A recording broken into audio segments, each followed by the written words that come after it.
اس نے جیسے ہی دلہن بنی علیزہ کو دیکھا تو اس کی آنکھیں کھلی کی کھلی رہ گئی۔ وہ اتنی حسین لگ رہی تھی کہ نظر جیسے اس کے چہرے سے ہٹتی ہی نہیں تھی۔ علیزہ آپی، آپ بہت پیاری لگ رہی ہو۔ اپنا بھاری لہنگا چٹکیوں میں اٹھاتی ہوئی وہ کمرے میں داخل ہوئی اور دونوں ہاتھ اپنے گانوں پر رکھ کر خوشی کا اظہار کیا۔ علیزہ نے آئینے کے سامنے بیٹھے بیٹھے خود کو ایک نظر دیکھا۔ وہ واقعی بے حد حسین لگ رہی تھی۔ علیزہ نے مسکرا کر اس کی طرف دیکھا۔ ابھی بیوٹیشینز اسے تیار کر کے گئی تھی۔ خوبصورت کامدار ملٹی کلر کے لہنگے اور سبز کرتی پہنے وہ اس لباس میں وہ واقعی بہت خوبصورت لگ رہی تھی۔ کیسی لگ رہی ہوں میں؟ علیزہ نے ہلکا سا گھوم کر پوچھا۔ بہت پیاری، بالکل پریوں جیسی، مہرالنساء اس کے قریب آ کر اس کا بھاری کامدار دوپٹہ ٹھیک کرتے ہوئے بولی۔ پھر اچانک اسے کچھ یاد آیا تو وہ جلدی سے بولی، اوہو علیزہ آپی، آپ نے مجھے یہیں بٹھا لیا؟ پھوپھو نے مجھے آپ کو لینے بھیجا تھا اور میں باتوں میں ہی لگ گئی۔ علیزہ اس کی معصوم سی شکل دیکھ کر ہنس دی۔ اچھا جی، ساری غلطی میری ہے، وہ اترا کر بولی۔ جی بالکل، آپ اگر پھوپھو نے ڈانٹ دیا تو میں سیدھے ساویار بھائی کو شکایت لگاؤں گی۔ مہرالنساء نے اس کا ہاتھ پکڑتے ہوئے مصنوعی سنجیدگی سے کہا۔ بڑھیا ہے شکایت لگانے والی، علیزہ نے ہنس کر اس کے سر پر ہلکی سی چپت لگائی۔ اوکے اوکے، اب چلتے ہیں ورنہ واقعی ڈانٹ پڑ جائے گی، مہرالنساء جلدی سے بولی، پھر ایک دم رک کر اس کا چہرہ دیکھنے لگی۔ ویسے آج میں بہت خوش ہوں، وہ چہکتے ہوئے بولی، اور کل؟ علیزہ نے مسکرا کر پوچھا تو وہ منہ بنا کر بولی، کل میں بہت اداس ہو جاؤں گی۔ اس بار اس کی آواز واقعی دھیمی ہو گئی تھی۔ علیزہ کے دل کو کچھ ہوا۔ ارے اداس کیوں؟ علیزہ نے نرمی سے پوچھا۔ کیونکہ آپ چلی جائیں گی، مہرالنساء نے نظریں جھکا کر کہا۔ پورے خاندان میں وشا علیزہ ہی وہ واحد لڑکی تھی جس سے مہرالنساء دل کھول کر باتیں کرتی تھی۔ باقی سب لڑکیاں اسے چھوٹی سمجھ کر نظر انداز کر دیتی اور خود کو سمجھدار سمجھتے ہوئے اسے پاس بھی نہیں پٹکنے دیتی۔ اوہ میری کیوٹ سی جان علیزہ، علیزہ نے محبت سے اس کے دونوں ہاتھ چوم لیے۔ مہرالنساء فوراً شرم سے سرخ پڑ گئی۔ اس نے جھینپ کر سامنے دیکھا تو وہاں موجود اکثر لوگوں کی نظریں انہی دونوں پر تھی۔ وہ مزید شرمندہ ہو گئی، جبکہ علیزہ نے ہمیشہ کی طرح ان باتوں کو خاص اہمیت نہیں دی۔ علیزہ اور مہر کی محبت ایسی ہی تھی، بے لوث اور بے غرض۔ جیسے ہی علیزہ کو اسٹیج پر بٹھایا گیا، مہندی کی رسمیں شروع ہو گئیں۔ پورا ہال روشنیوں، قہقہوں اور موسیقی سے جگمگا اٹھا۔ ہر طرف خوشی کا ماحول تھا، خوشیاں اور رونقیں اپنی عروج پر تھیں۔ مہرالنساء کبھی ادھر بھاگتی، کبھی ادھر، ہر طرف خوشی سے چہچہاتی پھر رہی تھی۔ اسے اتنا خوش دیکھ کر تسلیم بیگم کے چہرے پر بھی بے اختیار مسکراہٹ آ گئی تھی۔ آج تو جیسے ان کی بیٹی پر بہار ہی اتر آئی تھی۔ حسین تو وہ تھی ہی، مگر سچ سمجھ کر رنگین تتلی کی طرح اڑتی۔ وہ ہر ایک کی آنکھی توجہ کا مرکز تھی۔ مہرالنساء کی کھلکھلاہٹ، اس کی شوخ ادائیں اور چہرے پر بکھری خوشی سب کو اپنی طرف متوجہ کر رہی تھی۔ ہر تھوڑی دیر بعد کوئی نہ کوئی اس کی نظر اتارنے پر مجبور ہو جاتا۔ مہندی کی رات تھی، اس لیے پورے ہال میں صرف لڑکیوں کی رونقیں تھیں۔ کہیں ڈھولک بج رہی تھی، کہیں لڑکیاں گانے گا رہی تھیں، تو کہیں قہقہوں کی آوازیں فضا میں رس گھول رہی تھیں۔ رات تقریباً 2 بجے کے قریب مہندی کا فنکشن اپنے اختتام کو پہنچا۔ سب لڑکیاں تھکی ہاری اپنے اپنے کمروں کی طرف جانے لگی۔ مہرالنساء بھی علیزہ کے ساتھ اس کے کمرے میں آ گئی تھی۔ علیزہ سیدھا واش روم میں فریش ہونے چلی گئی، جبکہ مہرالنساء پہلے ہی کپڑے بدل چکی تھی، اس لیے وہ آرام سے بیڈ پر بیٹھ گئی۔ ابھی وہ اپنے بال کھول ہی رہی تھی کہ علیزہ کے موبائل پر ایک کے بعد ایک میسیجز آنے لگے۔ مہرالنساء نے چونک کر موبائل کی طرف دیکھا۔ اس نے تجسس سے موبائل اٹھایا مگر موبائل لاک تھا۔ اف، اتنے میسیجز! اس نے شرارتی انداز میں خود سے کہا۔ وہ لاک کھولنے کی ناکام کوشش ہی کر رہی تھی کہ اچانک کال آنے لگی۔ اسکرین پر نام چمکا، جاذب کالنگ۔ مہرالنساء کی آنکھوں میں فوراً شرارت ناچ اٹھی۔ اوہ ہونے والے جیجا جی! وہ ہنسی دباتے ہوئے ہڑبڑاتی ہوئی فوراً کال اٹھانے لگی، مگر اس سے پہلے ہی کال کٹ گئی۔ بائے۔ ہائے، یہ تو ظالم ہو گیا۔ ظلم، اس نے منہ بنا لیا۔ وہ اگلے 5 منٹ تک موبائل ہاتھ میں پکڑی بیٹھی رہی کہ شاید دوبارہ کال آ جائے، مگر دوسری طرف مکمل خاموشی تھی۔ آخرکار اس نے بے دلی سے موبائل بیڈ پر پھینکا اور اٹھنے ہی لگی تھی کہ دوبارہ فون بج اٹھا۔ وہ خوشی سے تقریباً اچھل پڑی اور تیزی سے موبائل کی طرف لپکی۔ ابھی اس نے موبائل ہاتھ میں پکڑا ہی تھا کہ واش روم کا دروازہ کھلا اور علیزہ باہر آ گئی۔ گیلے بال، ہلکا سا گلابی چہرہ اور ہاتھ میں تولیہ لیے جیسے ہی اس کی نظر مہرالنساء کے ہاتھ میں اپنے موبائل پر پڑی، وہ فوراً سمجھ گئی۔ مہرو کی بچی! علیزہ چیختی ہوئی اس کی طرف بڑھی۔ مہرالنساء زور سے ہنسی ہوئی فوراً بیٹھ کے دوسری طرف بھاگ گئی۔ ایسے نہیں، اتنی جلدی آپ کو موبائل ملنے والا؟ جلدی سے بتائیں، اب کیا باتیں کرتی ہیں میرے ہونے والے جیجا جی سے؟ وہ موبائل اوپر کرتے ہوئے بولی۔ میرا موبائل واپس کرو، علیزہ اس کے پیچھے بھاگتی ہوئی بولی۔ ہرگز نہیں۔ علیزہ جیسے ہی اس کے قریب آتی، مہرالنساء فوراً بیڈ پر سے جمپ لگا کر دوسری طرف چلی جاتی۔ کمرے میں دونوں کی ہنسی گونج رہی تھی۔ اتنے میں کال بند ہو گئی۔ اوہ نو، مہرالنساء نے افسوس سے منہ بنایا۔ تبھی علیزہ نے موقع پا کر فوراً اس سے موبائل چھین لیا۔ مہرو، باہر جاؤ، مجھے جہاں سے بات کرنی ہے، علیزہ نے موبائل سینے سے لگاتے ہوئے کہا۔ کیوں؟ میں کیوں جاؤں؟ یہ بھی تو میرا کمرہ ہے آج کے لیے۔ مہرالنساء فوراً بیڈ پر دوبارہ بیٹھ گئی۔ علیزہ نے آنکھیں چھوٹی کر کے اسے گھورا۔ میں مذاق نہیں کر رہی مہرو، چلو باہر نکلو۔ تبھی وہ تنک کر بولی، اور میں بہت سنجیدہ ہوں، مہرالنساء نے بڑی معصومیت سے کہا۔ پھر وہ فوراً ہنس پڑی۔ علیزہ نے موبائل ان لاک کرتے ہوئے کسی میسج کا جواب ٹائپ کرنا شروع کیا تو مہرالنساء نے منہ بسورا۔ واجب واہ، ابھی سے اتنی اہمیت؟ مہرو، علیزہ نے وارننگ دی۔ اچھا بابا سنو تو۔ مہرو فوراً اس کے قریب سے رکھ گئی۔ اب میں بالکل تنگ نہیں کروں گی، قسم سے ایک لفظ نہیں بولوں گی۔ علیزہ نے مشکوک نظروں سے اسے دیکھا۔ ہاں بھائی، وہ فوراً بولی۔ میں بس چپ چاپ سو جاؤں گی، مجھے ویسے بھی بہت نیند آ رہی ہے، یہ کہتے ہوئے ڈرامائی انداز میں لحاف کھول کر لیٹ گئی۔ علیزہ نے لب بھیج کر ہنسی دبائی۔ تم پر بھروسہ کر لوں، نوٹنکی کہیں کی؟ مہرالنساء نے فوراً معصوم چہرہ بنایا۔ میں اتنی شریف لڑکی ہوں، جھوٹی کہیں کی؟ علیزہ ہنس پڑی۔ اچھا، اگر میں نے ایک لفظ بھی بولا نا تو کل ناشتے میں اپنی فیوریٹ چیز تمہیں دے دوں گی، اور اگر تم نے مجھے تنگ کیا تو پھر مہرالنساء نے شرارتی انداز میں آنکھ ماری۔ پھر جہاں بھائی سے ساری شکایتیں لگا دینا، تمہیں گھورنے سے بہتر اور کیا کر سکتی تھی میں؟ علیزہ نے اسے مشکوک نظروں سے دیکھا۔ پلیز نہ پی، مہرو نے فوراً معصوم سے چہرہ بنا کر منت کی۔ نہیں، میں کوئی رسک نہیں لینے والی، کل بھی میں نے تمہیں دیکھا تھا، تم چپکے سے کھڑکی کے پاس کھڑی ہو کر ہماری باتیں سننے کی کوشش کر رہی تھی۔ علیزہ نے بازو باندھتے ہوئے اسے گھورا۔ ارے نہیں، کل تو میں تب وہاں آئی تھی جب آپ نے مجھے دیکھ لیا تھا، سچی؟ مہرالنساء نے جلدی سے صفائی دی اور اپنی 2 انگلیاں گردن پر رکھ کر قسم کھانے والے انداز میں بولی۔ آپ کی قسم؟ میں زیادہ دیر نہیں سن رہی تھی۔ حالانکہ وہ اچھی طرح جانتی تھی کہ وہ کافی دیر سے کھڑی سب سن رہی تھی، مگر یہ اعتراف کرنے کی ہمت اس میں نہیں تھی۔ خود اسے بھی سمجھ نہیں آ رہی تھی کہ آخر اسے دوسروں کی باتیں سننے میں اتنا مزہ کیوں آتا تھا۔ بس بہت ہو گیا، اب جاؤ باہر، جب بات ختم ہو جائے گی تو میں خود تمہیں بلا لوں گی، علیزہ نے آخرکار سختی سے کہا اور فون ہاتھ سے اٹھا لیا۔ مہروز نے بے دلی سے منہ بنایا اور آہستہ آہستہ مڑ گئی، مگر 2 قدم چل کر اچانک رک گئی۔ اس کے ذہن میں یکدم ایک خیال آیا تو وہ فوراً پلٹ کر بولی، علیزہ آپی؟ علیزہ نے گہرا سانس لیا، جیسے اسی شرارت سے پہلے ہی تنگ آ چکی ہو، اور ویسے بھی اسے جلد سے جلد کال پر بات کرنی تھی۔ تبھی اکتا کر بولی تھی، اب کیا ہے؟ میں چلی تو جاؤں مگر جاؤں کہاں؟ مہرو نے نہایت معصومیت سے آنکھیں جھپکائیں۔ سب کمرے بھرے ہوئے تھے، اور اگر میں باہر لان میں گئی اور کسی نے دیکھ لیا تو کیا کہوں گی؟ علیزہ نے چند لمحے سے خاموش دیکھا۔ اس کی معصوم شکل دیکھ کر خود سے برقرار رکھنا واقعی مشکل تھا۔ تمہاری یہی ادائیں نا ایک دن مجھے مشکل میں ڈالیں گی، وہ بڑبڑائی۔ مہرو فوراً اس کے قریب آ گئے، شرارت مسکراہٹ کے ساتھ اس کا بازو پکڑ لیا۔ تو مطلب میں یہیں رہ سکتی ہوں؟ نہیں، علیزہ نے فوراً جواب دیا۔ مہروز ہنس دی۔ آپ ڈانٹتی بہت ہیں، مگر دل کی اتنی بھی بری نہیں ہے۔ خیر، میں یہاں سے جا رہی ہوں، اب آپ بھی کیا یاد رکھیں گی، کس سخی سے پالا پڑا ہے، وہ شاہانہ انداز میں کہتی وہاں سے چلی گئی۔ تو علیزہ نے بھی مسکرا کر اسے دیکھا۔ وہ جانتی تھی کہ مہرو کے لیے گھر میں سونے کے لیے جگہ ڈھونڈنا کوئی مشکل کام نہیں۔ وہ اٹکیلیاں کرتی ساویار کے کمرے کی جانب بڑھی۔ ساویار کا کمرہ گہرے اندھیرے میں ڈوبا ہوا تھا، اس کے وجود کی بھینی سی مہک کمرے میں تھی، اور ساتھ ہی اس کی مخصوص کلون کی خوشبو ہوا میں رچی بسی تھی، جو اس کی موجودگی کا بھرپور احساس دلا رہی تھی۔ وہ آہستگی سے چلتی بنا لائٹ ان کے بستر پر گر گئی، تکیے پر سر رکھتے ہی جیسے اس شخص سے مضبوط بازوؤں نے اپنے حصار میں لے لیا ہو۔ اس کے وجود میں جھرجھری سی محسوس ہوئی۔ اسے بہت اچھے سے یاد تھا، پچھلی بار زاویار نے اسے بہت زور سے اپنے سینے سے لگاتے اس کے کان میں سرگوشیاں کرتے سمجھایا تھا کہ وہ آئندہ اسے بھول کر بھی بھائی نہیں بولے گی، اور اس نے بھی تو جیسے توبہ کی تھی۔ اور پھر زاویار نے اس کے پھولے ہوئے نرم گال کو چوم کر اسے جانے کی اجازت دی۔ اس شخص کے بھرپور لمس کو یاد کر کے اس کے دل کی دھڑکنیں بھی ترتیب ہونے لگی۔ اس شخص کو سوچتے سوچتے نہ جانے کب وہ گہری نیند میں چلی گئی۔ رات اپنے آخری پلوں میں تھی جب زاویار نے کمرے میں قدم رکھا۔ اس کا کمرہ گہری خاموشی اور اندھیرے میں ڈوبا ہوا تھا۔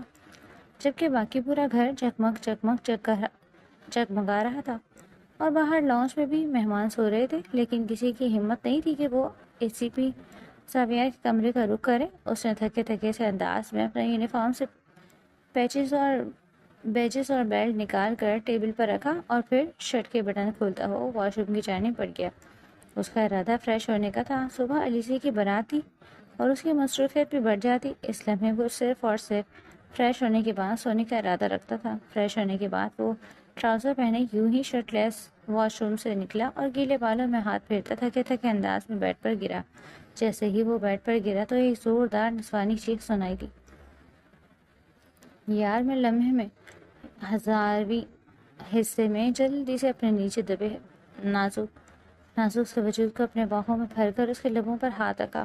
وہ جانتا تھا کہ اگر اس میں ہاتھ ہٹایا تو اس کی چیخوں کا نہ ختم ہونے والا سلسلہ شروع ہو جائے گا اور پھر گھر کے تمام لوگوں کے علاوہ مہمانوں کا بھی ٹوکرا اس کے کمرے میں موجود ہوگا اور پھر وہ کس کس کے سوالوں کا جواب دے گا۔ اس لمحے وہ کوئی بھی رسک نہیں لے سکتا تھا۔ کون ہو تم اور میرے کمرے میں کیا کر رہی ہو؟ تمہاری ہمت کیسے ہوئی میرے بیڈ پر سونے کی؟ وہ اس کے کان میں مدھم آواز میں غرایا تو وہ مزاحمت کرنے لگی۔ زاویہ نے اس کے لبوں سے ہاتھ ہٹانے کے بجائے چہرہ اس کی گردن کے قریب جھکایا اور گہرا سانس لے کر اس کے وجود کی مہک کو محسوس کرنا چاہا۔ اس کا شک یقین میں بدل گیا تھا۔ یہ خوشبو تو اسی جانے دشمن کی تھی۔ اس کے علاوہ پر دل فریب سی مسکراہٹ رنگ گئی اور تھکاوٹ خود بخود اتر گئی۔ اس کا نازک سا وجود اس کے بھرپور جوان جسم کے نیچے دبا تھا۔ زاویہ نے ہاتھ بڑھا کر سائڈ ٹیبل پر بڑے لیمپ کا بٹن دبایا تو اس کا چاند سا چہرہ ایک دم زاویہ کے سامنے روشن ہوا۔ صحیح نصیب میری جان، میں تو بس اسی انتظار میں تھا کہ کب تم خود سے میری باہوں میں آؤ گی۔ اس کی بے ترتیب سانسوں کو محسوس کر کے اپنا ہاتھ اس کے لبوں سے ہٹایا تھا جو اب سرخ ہو چکے تھے۔ زاویہ کے دیکھنے کے انداز پر مہرونیسا نے خود کو چھڑانے کی بھرپور مزاحمت کی، لیکن اس کی اپنی گرفت میں وہ مچل کر رہ گئی تھی۔ آپ جانتے تو ہیں گھر میں سونے کی کوئی جگہ نہیں، اور ظاہری سی بات ہے میں علیزہ آپی کے ساتھ سوتی ہوں، لیکن وہ تو اپنی ایڈوانس بکنگ کروا چکی ہیں۔ انہیں تو جہازیب بھائی سے بات کرنے کی جلدی تھی، تبھی مجھے کمرے سے نکال دیا اور کہا کہ میں آپ کے کمرے میں آ کر سو جاؤں۔ آپ تو کل آنے والے تھے نا، ابھی کہاں سے ٹپک پڑے؟ اس نے منہ بنا کر کہا تو زاویہ نے مسکراہٹ دبائی۔ ہاں تو اس میں برا ہی کیا ہے؟ تمہیں تو ان کے کہے بغیر ہی میرے کمرے میں آ جانا چاہیے تھا۔ اور دیکھو اب تم میرے پاس ہو، میرے قریب، میں جیسے چاہوں تمہیں چھو سکتا ہوں، پیار کر سکتا ہوں۔ وہ جھک کر اس کے دونوں گال باری باری چوم گیا۔ مہرو کا پورا وجود جیسے پانی پانی ہو کر رہ گیا، شرم سے چہرہ سرخ پڑ گیا۔ اس نے دانت پیس کر پورا زور لگا دیا مگر وہ 1 انچ بھی نہیں ہلا۔ آپ کو شرم نہیں آتی؟ آپ مجھ سے کیسی کیسی باتیں کرتے ہیں اور پھر مجھے کس بھی کر لیتے ہیں۔ اب میں کوئی چھوٹی بچی نہیں ہوں، بڑی ہو گئی ہوں۔ اب آپ یوں مجھے کس مت کیا کریں، مجھے اچھا نہیں لگتا۔ اب اگر آپ نے کیا تو میں آپ کی شکایت لگا دوں گی۔ اس کی دھمکی سن کر ایسی بھی زاویہ کے لبوں پر مسکراہٹ بکھر گئی۔ اچھا تم بڑی ہو گئی ہو تو پھر تم میں بڑوں کی طرح کس کروں گا نا۔ مہرالنساء نے اسے ناسمجھی سے دیکھا۔ اس کی معصومیت پر وہ جی جان سے فدا ہوا تھا۔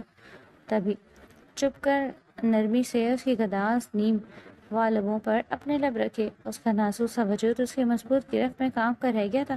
اس کی تیز ہوتی دھڑکنوں کو محسوس کرتا وہ جیسے لمحہ بلمحہ بے خود ہو رہا تھا۔ کچھ دیر بعد زاویہ نے اس کی سانسوں کو قید سے آزاد کیا تو وہ اس کے برہنہ سینے پر سر رکھے اپنی سانسیں ہموار کرنے لگی۔ زاویہ نے کروٹ بدل کر اسے اپنے پہلو میں گرا لیا۔ اس کا یہ مہکتا روپ زاویہ کے دل میں ہلچل مچا رہا تھا۔ چیخنا مت ورنہ ایک اور بار ہونٹوں پر کس کر لوں گا۔ وہ آہستہ سے جھکتا اس کے کان میں بولا۔ مہرو نے تیزی سے سر ہلایا۔ اچھی بڑی وہ سو رہی تھی اور اس ایس پی زاویہ نے اس کی نیند برباد کر کے رکھ دی۔ اس کا ری ایکشن سوچتے مہرو کی جان نکلی۔ وہ پیچھے تو ہٹے۔ وہ اسے پیچھے دھکیلنے لگی۔ تم یہاں کیوں آئی ہو؟ پہلی بار تو آنا نہیں چاہیے تھا، خیر اب آ ہی گئی ہو تو میری مرضی کے بنا نہیں جا سکتی۔ اس کے ہاتھ قابو میں کرتے وہ آنکھ دبا کر بولا۔ زاویہ یہ آپ کیسی باتیں کر رہے ہیں؟ اس نے جھجکتے ہوئے کہا۔ وہ کس طرح منہ پھاڑ کر اتنی بے باک باتیں کر سکتا تھا؟ وہ اپنا چہرہ اس کے چہرے کے بےحد قریب کرتا سرگوشی میں بولا۔ ایسی باتیں نہیں، ایسی ویسی جیسی سب باتیں کر سکتا ہوں میری جان، اور لڑکی سے ہی کروں گا نا، تم لڑکی ہی تو ہو۔ زاویہ نے شرارت سے کہا۔ آپ بس چھوڑے مجھے۔ آپ یہ سب کیوں کر رہے ہیں؟ کسی نے دیکھ لیا تو؟ ماما نے کہا ہے نا نامحرم سے بات نہیں کرتے گناہ ملتا ہے۔ مہرو نے پریشانی سے اسے دیکھتے ہوئے کہا جو اس کو مکمل قبضے میں لیے ہوئے تھا۔ اس کی بات سنتا وہ ہلکا سا مسکرا دیا۔ ویری گڈ، تمہیں ممانی کی ساری باتیں ماننی چاہیے اور نامحرم سے بات نہیں کرنی چاہیے۔ وہ بہت اچھے سے تمہیں سب سکھا رہی ہیں، زاویار سر ہلاتے ہوئے کہا۔ پیچھے ہٹے، میری ماما مجھے صحیح سکھاتی ہیں اور آپ بھی تو نامحرم ہیں، وہ غصے سے بولی تو ناک کھلا کر اسے دیکھا۔ یہ تم سے کس نے کہا میں نامحرم ہوں؟ زاویار کا دماغ غصے سے آؤٹ ہوا۔ ماما نے کہا تھا پاپا، بھائی اور شوہر کے علاوہ باقی سب مرد نامحرم ہوتے ہیں، اس نے کہتے ساتھ ہی اس کے بازو پر دانت جمائے۔ اف پاگل لڑکی، ابھی تم نے شوہر کا نام بھی لیا تھا، اور میں شوہر ہوں تمہارا۔ زاویار پیچھے ہٹتا دانت پیس کر بولا۔ مہرالنساء نے جلدی سے کانوں کو ہاتھ لگاتے ہوئے اور ساتھ ہی اس کی گرفت سے آزاد ہوتی ہوئی دور بھاگی۔ استغفر اللہ، زاویار جھوٹ بولنے لگ گئے؟ زاویار نے کھولتے دماغ کے ساتھ اسے دیکھا۔ مہرو، تمہیں کچھ یاد نہیں بچپن میں کیا ہوا تھا؟ اس نے 17 سالہ لڑکی کو پکڑ کر جھنجھوڑ ڈالا جو اپنی عمر کے حساب سے ابھی تک سنجیدہ نہیں ہوئی تھی۔ مانتا ہوں تم اس وقت صرف 5 سال کی تھی اور میں 13 سال کا۔ مجھے سب بہت اچھے سے یاد ہے، کیا تمہیں یاد نہیں؟ تم نے مجھ سے فرمائش کر کے پنک فیری فراک منگوایا تھا تاکہ تم میری پرنسس لگ سکو۔ اس کو دیکھتا ہوا پھر سے بولا۔ وہ 28 سالہ بھرپور نوجوان اس لڑکی سے عشق کرتا تھا پر اب تک خاموش تھا، صرف اپنی ماں کی وجہ سے۔ وہ نہیں چاہتی تھی کہ ان کی بھتیجی اتنی جلدی ذمہ داریاں اٹھائے، ورنہ وہ تو اس کے 18 کے ہوتے ہی ماموں جان کے پاس کی رخصتی کے لیے جانے والا تھا۔ نازیہ بیگم نے اسے روک دیا کہ جب تک مہرالنساء کی پڑھائی پوری نہیں ہو جاتی وہ ایسی کوئی بھی بات کسی سے نہیں کرے گا۔ پوری سنجیدگی سے اسے دیکھنے لگی۔ اسے یاد تھا وہ پنک فراک جو آج بھی اس کی الماری میں رکھا ہوا تھا۔ اسے وہ دن بھی یاد تھا جب بہت سارے لوگ آئے تھے، پر اسے یہ نہیں معلوم تھا کہ جس پیپر پر اس کے بابا نے اس کے انگوٹھا لگوایا تھا اور اس نے لکیریں کھینچتے اپنے سائن کیے تھے وہ نکاح نامہ تھا۔ نہ تو کبھی اس نے اس بارے میں سوچا تھا اور نہ ہی کبھی گھر میں اس کے نکاح کا ذکر ہوا تھا۔ وہ اسے یہ سب معلوم ہوتا۔ بولو اب چپ کیوں ہو؟ زاویار نے کہا تو وہ مہرالنساء نے سر جھٹکا۔ میں کیسے مان لوں؟ وہ گھور کر بولی تو زاویار بنا سمجھے موقع اس کے کمر میں ہاتھ ڈالتے اس کی سانس بند کی۔ مہرو نے اپنی آنکھیں سختی سے بند کر لی۔ کیا تمہیں اب بھی کچھ غلط لگا؟ اس کی گردن پر جھکتا وہ سرگوشی میں بولا تو وہ کچھ بولنے کی پوزیشن میں ہی نہیں رہی۔ اس کو سمجھ ہی نہیں آیا کیا بولے۔ مہرو، وہ اس کو سینے سے لگا گیا۔ کیا ہوا، تم کچھ بولتی کیوں نہیں؟ وہ جھنجھلا کر بولا تو مہرو نے اس کے رمز کے شہر سے نکلتے اور غصے سے گھورا کہ وہ کھوئی کھوئی سی بولی۔ میں صدمے میں ہوں، آپ کو میری شکل دیکھ کر لگ نہیں رہا؟ وہ بڑی بڑی آنکھیں نکال کر بولی تو زاویار حیرت سے اسے دیکھنے لگا۔ صدمہ مطلب؟ زاویار نے سوال کیا تھا۔ کیا واقعی اس کو یقین نہیں آیا تھا؟ اس لڑکی کے جواب نے زاویار کو حیران کر کے رکھ دیا۔ وہ تیزی سے اپنا موبائل نکالتا اس میں سے نکاح نامے کی تصویر اس کے سامنے کر گیا، جس کو دیکھے بنا ہی مہرو کو مزید تب چڑھ گئی۔ میں نے آپ سے ثبوت مانگا نہیں تھا۔ موبائل بیڈ پر پھینکتی وہ سنجیدگی سے بولی۔ پھر صدمہ کس بات کا ہے؟ زاویار نے اسے جھٹکے سے کھینچتے اپنے قریب کر لیا۔ وہ سیدھا اس کے سینے پر گری تھی۔ میرا ایک عدد شوہر بھی اور مجھے پتہ تک نہیں۔ مہرالنساء نے اس کے کندھوں پر ہاتھ رکھتے ہوئے اسے گھورا، جیسے ان سب میں سارا قصور زاویار کا ہی ہو۔ اچھا، اگر پتہ چل جاتا پھر کیا کر لیتی تم؟ زاویار کی حیرانی واضح تھی۔ اس سے شاید مہرالنساء سے اس طرح کے رسپانس کی امید نہیں کی تھی۔ وہ تو اس کا شدید ری ایکشن سوچ رہا تھا، پر یہاں تو سب الٹا ہو رہا تھا۔ تبھی وہ افسردگی سے بولی، پھر میں بھی آپ سے موبائل پر بات کرتی جیسے علیزہ بھی کرتی ہے، ثانیہ کرتی ہے اپنے منگیتر سے۔ وہ مزے سے بولی تو وہ چونک گیا۔ کون ثانیہ؟ مہرو کا عجیب لاجک سنتا اس کے منہ سے بے ساختہ نکلا۔ ارے ثانیہ میری یونی کی فرینڈ، آپ کو پتا ہے وہ دیر رات کو جا کر اپنے منگیتر سے باتیں کرتی ہے، اس کو منگیتر اسے ڈھیر سارے گفٹس دیتے ہیں۔ اب میں بھی آپ سے گفٹس لیا کروں گی بس۔ وہ مزے سے بول رہی تھی۔ زاویار نے اسے گھورا۔ تم نے نکاح نامہ تو نہیں دیکھا، پھر تمہیں کیسے یقین آیا میری بات پر کہ میں تمہارا شوہر ہوں؟ اس کے ذہن میں کب سے یہ سوال کھلبلا رہا تھا۔ تبھی وہ جلدی سے بولی، ظاہر ہے اگر آپ کو سب یاد ہے تو کچھ یادیں میرے ذہن میں بھی محفوظ ہیں۔ وہ منہ بنا کر بولی، مطلب تمہیں پتا تھا تم میرے نکاح میں ہو؟ زاویار بیٹھ کر آنکھ سے ٹیک لگا کے اسے اپنے ساتھ کھینچتا بولا۔ صبح کے 4 بج چکے تھے اور وہ دونوں اپنی ہی باتوں میں مصروف تھے۔ نہیں، وہ نفی میں سر ہلا گئی۔ میرے دماغ میں بس اس دن کے منظر ہیں، مجھے بس یہ نہیں پتا کہ نکاح ہوا تھا۔ وہ تو ابھی آپ نے بتایا۔ وہ اٹھ کھڑی ہوئی۔ سابیار نے سر ہلایا تو وہ اٹھنے لگی۔ اب کہاں جا رہی ہو؟ وہ اس کا ہاتھ تھام کر بولا تو مہرو نے منہ بنایا۔ اور کہاں جاؤں گی؟ علیزہ آپی کے روم میں جا رہی ہوں۔ چھوڑو، کیا کرنا ہے وہاں جا کر؟ تھوڑی دیر مجھے سکون کی نیند لے لینے دو۔ اس کو خود پر کھینچتے ہوئے وہ کروٹ بدلتا، اس کے اوپر آتا، اس کے لبوں کو لبوں میں پیوست کر گیا۔ مہرو کے چہرے پر گال بکھر گیا۔ زاویار پلیز، مجھے جانا ہے۔ اپنی گردن پر اس کا لمس محسوس کرتی وہ اس کے کندھے پر ناخن گاڑتی بولی تو زاویار نے سر اٹھا کر اسے دیکھا۔ کچھ مت بولا میری جان، بس مجھے محسوس کرو۔ وہ اس کی گردن میں منہ چھپاتا بولا تو مہرالنساء نے بھی خاموشی اختیار کرتے ہوئے آنکھیں بند کر لی۔ اگلی صبح بارات کے لیے سب لوگ تیاری میں پوری طرح مگن تھے۔ گھر کافی بڑا تھا، جس کے وسیع لان میں بارات کے لیے سجاوٹ کی گئی تھی۔ وہ پارلر کے باہر کار کھڑی کیے پچھلے 20 منٹ سے ان دونوں کا انتظار کر رہا تھا، جو باہر نکلنے کا نام ہی نہیں لے رہی تھے۔ اس نے جھنجھلاتے ہوئے ایک بار پھر سے کال کی تھی، تبھی وہ دونوں کچھ لڑکیوں کے ساتھ باہر آتی دکھائی دی تھی، جنہوں نے علیزے کا بھاری لہنگا تھوڑا اوپر اٹھایا ہوا تھا۔ اس کی مدد کے لیے ان کے پیچھے ہی مہرالنساء اپنی لانگ میکسی سنبھالے چلی آ رہی تھی۔ ان کو دیکھتے ہی زاویار کے بیک ڈور کھولا۔ لڑکیاں علیزے کو بٹھا کر چلی گئی تھی تو مہرو نے دروازہ کھولا اور اندر کا منظر دیکھتے ہی اس کا منہ کھل گیا۔ یہ کیا علیزہ آپی، آپ کا ڈریس تو بہت پوری سیٹ پر پھیلا ہوا ہے، اب میں کہاں بیٹھوں؟ مہرالنساء نے منہ بناتے ہوئے کہا تو علیزہ نے مسکراہٹ دبائی، جبکہ زاویار کی کال آ گئی تھی اور وہ سائڈ پر ہو کر کال سن رہا تھا۔ کیا ہوا مہرو میری جان، تم آگے بیٹھ جاؤ، پیچھے نے بے نیازی سے کہا تو مہرالنساء نے اسے گھورتے ہوئے دروازہ بند کیا اور پیچھے ہٹی۔ تب تک زاویار بھی آ چکا تھا۔ اس نے آگے بڑھتے اس کے لیے دروازہ کھولا۔ دونوں کی نظریں ملی تھی۔ زاویار تو اس کے سوہانے روپ پر ہی صدقے باری ہوا تھا۔ اس سے پہلے وہ بہہ کر روڈ پر ہی کوئی غصاخی سرزد کر دیتا، وہ تیزی سے کار میں بیٹھی تھی۔ زاویار اپنے بالوں میں ہاتھ پھیرتا سرخ چہرے کے ساتھ کار کی ڈرائیونگ سیٹ پر بیٹھتا، تبھی وہ خوشی سے چلائی، واؤ، کلیاں اور گلاب گجرے، یہ میرے لیے ہیں۔ ڈیش بورڈ پر گجر دیکھتے ہی وہ چہکی۔ زاویار نے رخ موڑ کر اس کی طرف دیکھا۔ علیزہ نے تو پہلے ہی اپنے برائڈل ڈریس کے ساتھ بنوائے تھے، گجرے پہنے ہوئے تھے، اس لیے اسے لگا یہ اس کے لیے ہیں۔ اس سے پہلے زاویار اسے کوئی جواب دیتا، علیزہ کو مصنوعی کھانسی ہونے لگی۔ زاویار نے بیک مرر سے گھور کر اسے دیکھا۔ زاویار کے جواب نہ دینے پر مہرو کا منہ پھول چکا تھا۔ وہ غصے سے کبھی زاویار کو دیکھتی تو کبھی باہر۔ زاویار کے بارے میں جانے کیا کچھ الٹا سیدھا سوچنے لگی تھی۔ سارا راستہ ایسا ہی کٹا۔ جب وہ لوگ گھر پہنچے، وہ پھولے ہوئے منہ کے ساتھ ہی کار کا دروازہ کھولتے علیزہ کو باہر نکلنے میں مدد دینے لگی۔ تب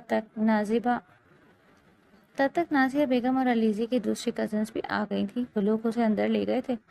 ابھی بارات کو آنے میں تھوڑا ٹائم تھا۔ وہ علیزہ کے کمرے کی طرف بڑھ رہی تھی کہ علیزہ نے اسے اپنا کلچ لانے کے لیے کہا۔ خود وہ نیچے نازیہ بیگم کے کمرے میں تھی۔ ابھی وہ آگے بڑھتی کہ جب اچانک کسی نے اسے پیچھے سے گھیرے میں لے کر کھینچا۔ اس سے پہلے کہ وہ چیختی، زاویار اس کو کھینچتے ہوئے کمرے میں لے جاتے ہوئے دروازہ بند کر گیا۔ مہرالنساء نے اس کو دیکھتے ہی اپنی چیخ بمشکل روکی، پھر اسے یاد آیا تھا کہ وہ اس کے لیے گجرے نہیں لایا تھا۔ تبھی وہ منہ پھلا کر دوسری طرف دیکھنے لگی۔ زاویار کب سے اس کی حرکات نوٹ کر رہا تھا۔ اس کے اس طرح دوسری طرف دیکھنے پر اپنی مسکراہٹ ضبط کرتا اس کو اپنی طرف کھینچتے اس کی کمر پر گرفت بنا گیا۔ زاویار کے سینے پر ہاتھ رکھتے مہرالنساء نے بمشکل خود کو اس کے کشادہ سینے سے ٹکرانے سے روکا۔ وہ سر اٹھا کر اس کو گھورنے لگی، جو سر جھکائے اسے ہی دیکھ رہا تھا۔ میری جان، اتنی سی ہو تم اور اتنا غصہ؟ زاویار اس کی کم ہائٹ پر زور کرتے بولا تو وہ بھن گئی۔ میں چھوٹی بھی نہیں ہوں، آپ ہی بس بانس کی طرح لمبے ہیں، تو میں کیا کر سکتی ہوں؟ وہ منہ بنا کر بولتی خود کو چھڑوانے لگی۔ زاویار نے اس کے حسین آنکھوں میں دیکھا اور پھر اسے چڑھاتے ہوئے بولا، میری ہائٹ اتنی لمبی نہیں ہے، 6 فٹ ہی تو ہے، لیکن اب تم ہی پڈی سی ہو، میرے کندھے تک نہیں پہنچ پا رہی ہو تم، مجھ سے جلو گی ہی۔ زاویار اسے بیڈ پر پھینکتا اس کے مقابل بیٹھا بولا۔ مہرالنساء نے کوئی جواب نہیں دیا۔ اچھا بتاؤ، یہ منہ کیوں بنا ہوا ہے؟ پہلے کم پھولے ہوئے ہیں تمہارے گال جو ان کو مزید پھلائے بیٹھی ہو۔ اس کے دونوں رخساروں پر اپنے لبوں کا گرم لمس چھوڑتا وہ سرگوشی میں بولا تو وہ سرخ پڑتی تھوڑا پیچھے ہٹی۔ آپ کو مجھ سے فلرٹ کرنے کی ضرورت نہیں ہے، بہت ہی فلرٹی ہیں آپ تو، منہ بنا کر بولتی اس کے آگے جھکنے پر مزید پیچھے کھسکی۔ اچھا بتاؤ کیا چاہیے؟ اس کے پیچھے سرکنے پر وہ اس کو کھینچ کر مکمل اپنے حصار میں لیتا سلجھ انداز میں بولا۔ تبھی وہ سرخ پڑتی نظریں جھکا کر بولی، کچھ نہیں چاہیے مجھے، بس پیچھے ہو جائیں، مجھے جانا ہے۔ مہرالنساء اس کے پیچھے ہٹانے کی کوشش کرتی بولی۔ لہجے سے ناراضگی بھی واضح تھی۔ زاویہ نے اسے اپنے حساب میں آزاد کیا۔ ٹھیک ہے، جاؤ تم، میں یہ گجرے پھر کسی اور کو دے دیتا ہوں۔ گھر میں اور بھی کزنس ہیں، دیکھنا خوش ہو جائیں گی۔ سائڈ ٹیبل سے ایک خوبصورت پارسل کا شاپر اٹھا کر اس کو کھولتا ہوا بولا اور ترچھی نظر مہرالنساء پر ہی تھی۔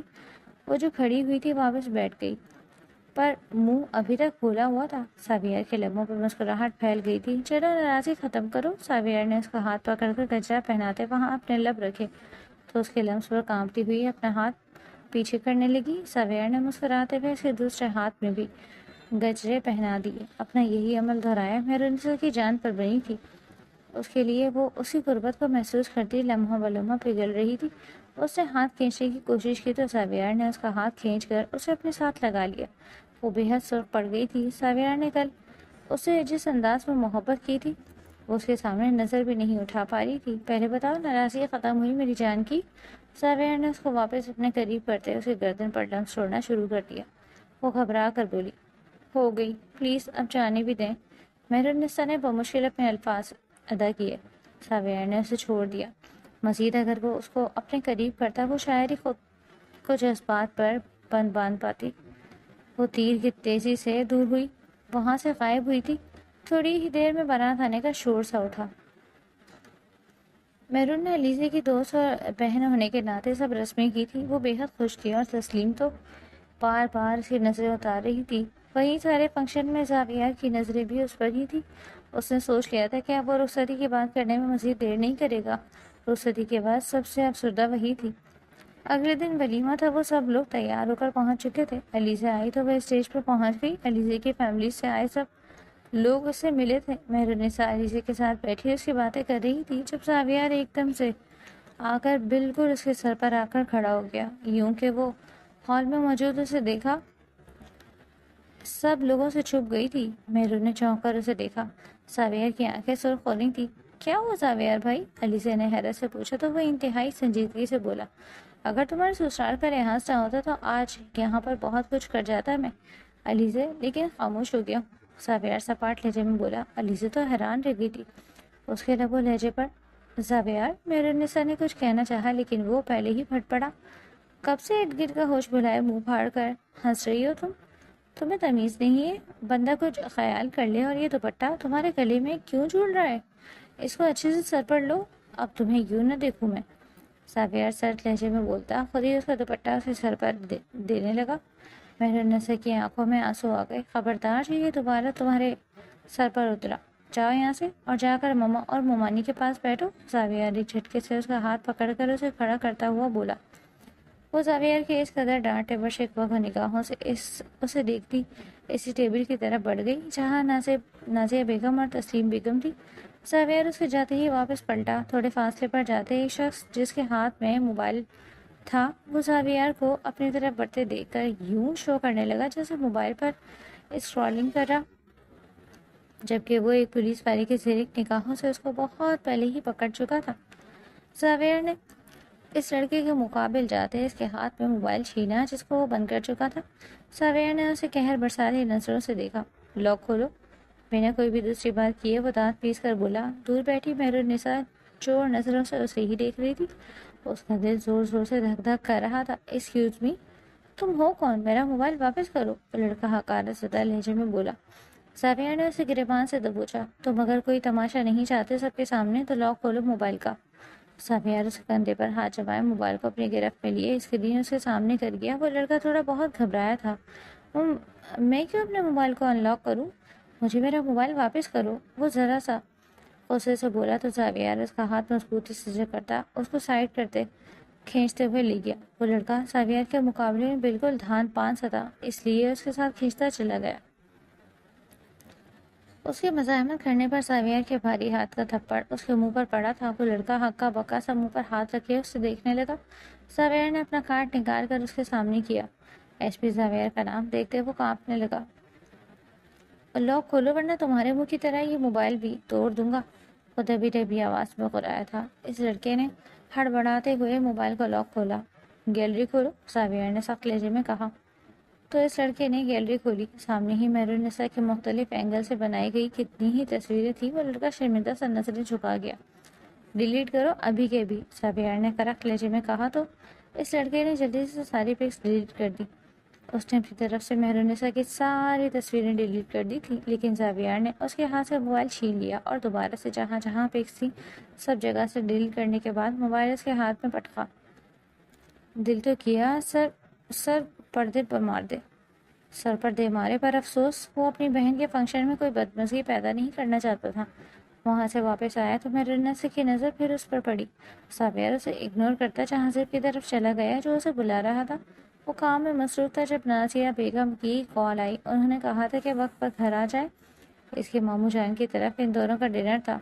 اس نے کہہ دیا تھا وہ ٹائم پر پہنچ جائے گا۔ اس کو یاد آیا تھا کہ علیزے کے ولیمے والے دن اس نے کتنی بری طرح مہرالنساء کو ڈانٹا تھا۔ وہ اختیار لب بھیج گیا۔ اس دن کے بعد ان دونوں کی ملاقات ہی نہیں ہوئی تھی۔ 1 مہینہ ہونے کو آیا تھا، نہ ہی وہ اس کو دیکھ پاتا تھا اور نہ ہی اس سے بات ہوئی تھی۔ وہ اپنے نئے کیس میں اس قدر مصروف تھا کہ اسے چاہ کر بھی مل نہیں پایا۔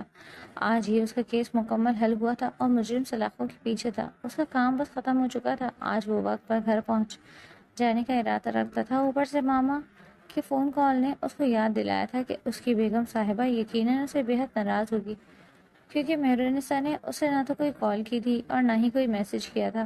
2-3 میسج ساویار نے خود کیے تھے، لیکن اس نے ان کا بھی رپلائی کرنا ضروری نہیں سمجھا تھا۔ ساویار کو اپنی غلطی کا اندازہ ہو گیا تھا۔ یقیناً اسے ڈانٹنے کے بعد اسے خود اپنی طرف سے رابطہ نہ کر کے اس کی شکایت میں مزید اضافہ کر دیا تھا۔ اس نے مہرالنساء کو مزید ناراض کر دیا تھا۔ اس کو منانے کے طریقے سوچتے ہوئے باہر نکلا۔ اشفاق صاحب کے گھر پہنچتے ہی ماموں اور ممانی نے ان کا ویلکم کیا۔ وہ دشمنی جہاں کہیں نظر نہیں آئی تھی۔ وہ بے چین سے صوفے پر بیٹھا ہوا تھا۔ مہرو کہاں ہے بھابھی؟ نازیہ بیگم نے بیٹے کو بے چین دیکھتے بالاخر اس کے چہرے پر دکھا سوال پڑتے اپنی بھابھی کو پوچھا۔ تسلیم بیگم کی آنکھوں میں پریشانی اتر آئی۔ اس کو بخار ہے، اس لیے اپنے کمرے میں سو رہی ہے، تسلیم بیگم نے سادگی سے کہا۔ ارے میری پھول سی بچی کو بخار ہو کیا؟ تم نے اسے ڈاکٹر کو دکھایا؟ نازیہ بیگم پریشانی سے بولی۔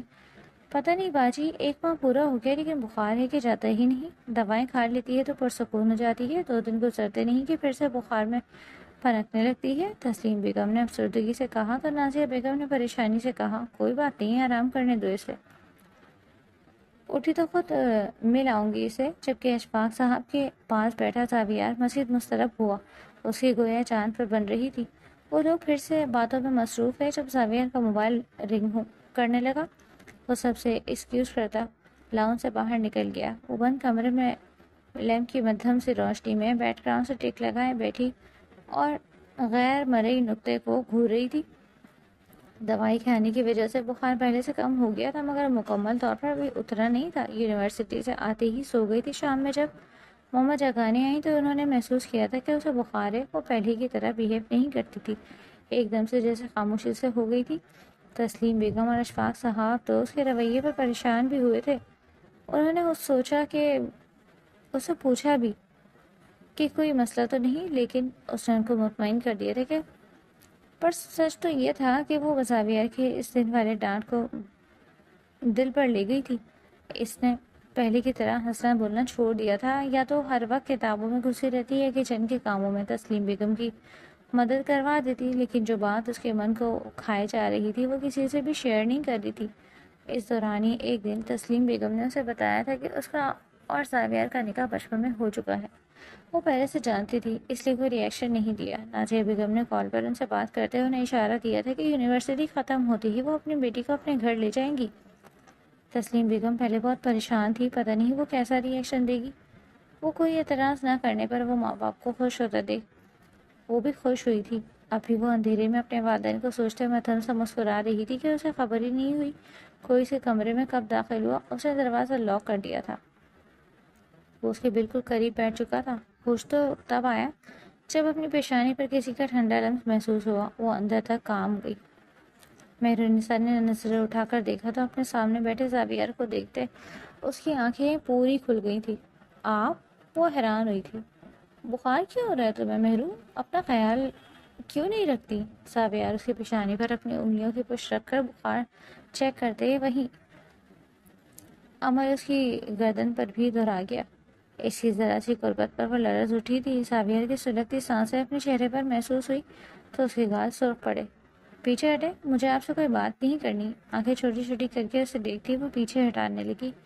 انداز بے انتہا خفگی لیے ہوئے تھا۔ ساویار اس کی ہر ادا سے جسے واقف تھا، تبھی اس کے بےحد قریب بیٹھا۔ کیوں نہیں کرنی؟ ساویار نے اس کا ہاتھ پکڑتے اپنی طرف کھینچ لیا۔ اس کے سینے سے لگتے ہی وہ تڑپ اٹھی۔ آپ بہت برے ہیں، پیچھے ہٹے بس۔ آپ مزاحمت کرتی مسلسل بولتی ہوئی پیچھے ہٹنے کی کوشش میں تھی۔ میں جان سکتا ہوں کہ میں اتنا برا کیوں لگ رہا ہوں؟ ساویار پرسکون انداز میں بولتا اسے آگ لگا گیا۔ آپ کو نہیں پتا آپ کتنے برے ہیں؟ علیزہ آپی کے ولیمے والے دن بری طرح ڈانٹا تھا مجھے یہ تک نہیں پتا ہے میری غلطی کیا ہے۔ مہرالنساء سب کچھ بھلایا، اب حساب برابر کرنے پر آ چکی تھی۔ کہاں کا بخار اور کہاں کا سنجیدہ پن، سب کچھ اس کو دیکھتے ہی رفو چکر ہو چکا تھا۔ ساویار نے مسکراہٹ دبائی تھی تو بندے کو اپنے ارد گرد کا ہوش پہ رکھنا چاہیے۔ ایک لڑکا تمہاری یعنی میری بیوی کی تصویریں لے رہا تھا اور بیوی صاحبہ مزے سے بیٹھی باتیں کرنے میں مصروف تھی۔ میرا غصہ جائز تھا۔ ساویار کے دماغ میں اس دن والا واقعہ گھما تو اس کو چھوڑتا۔ وہ سینے پر بازو باندھے سرد انداز میں بولا تھا، پہلی بات میں آپ کی بیوی نہیں منقوہ ہوں، دوسری بات میں کسی اور سے نہیں علیزے آپ ہی سے باتیں کر رہی تھی، اور تیسری بات اگر کوئی میری پیکس بنا رہا تھا تو آپ اس کو مارتے، مجھ پر کیوں غصہ کیا؟ اب دوسروں کی غلط نظروں کی وجہ سے میں منہ چھپا کر بیٹھ جاتی؟ مہرالنساء نے غصے سے بولا۔ ساویار نے غور کر دیکھا، مطلب میڈم خواہ ہی منہ بنا کر بیٹھ گئی تھی؟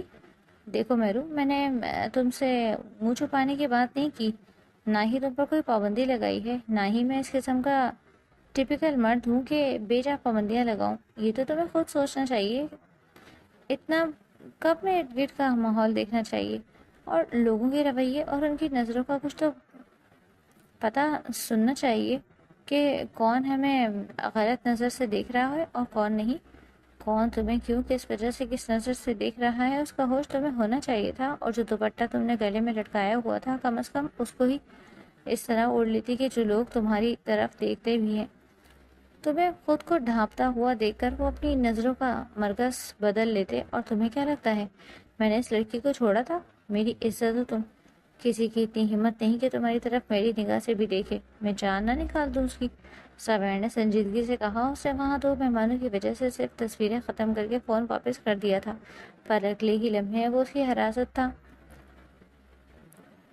اس لڑکے کے خلاف غلط کاموں میں ملوث ہونے کے کافی ثبوت مل چکے تھے، جس بنا پر اب وہ جیل میں سڑ رہا تھا۔ مہرالنساء نے اس کی بات سن کر شرمندگی سے نظریں جھکائیں۔ ولیمے کے روز پارلر والی اس کا دوپٹہ گلے میں صرف ایک پٹی کی طرح سیٹ کر دیا تھا تاکہ اس کے ڈریس کی خوبصورتی نظر آئے، جس پر وہ بھی بنا کچھ کہے مان گئی۔ اور اب ساویار کی باتوں کا اثر تھا اور کچھ چیزیں خود بھی احساس ہو گیا تھا کہ غلطی سراسر اس کی تھی۔ اس کے چہرے پر شرمندگی کے آثار واضح تھے۔